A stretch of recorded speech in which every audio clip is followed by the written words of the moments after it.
Sarapan bubur ayam yuk, ini gampang dan simpel banget bikinnya. Semua bahan lengkapnya aku tulis di kolom caption. Pertama aku rebus dulu ayam dan semua bahan bumbunya. Aku pakai casserole dari Idealef.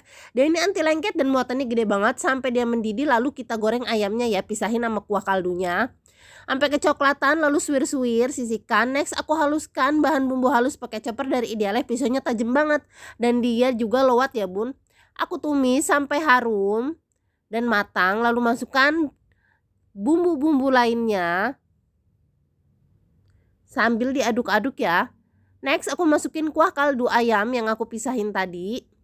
Kasih bumbu-bumbu lain dan kecap, lalu sisihkan. Next aku cemplungin semua bahan bubur ke dalam panci Presto Idealef. Dia ini muatannya 7 liter dan juga terbuat dari high quality rubber dan high grade aluminium material. Pokoknya ini recommended banget, udah matang.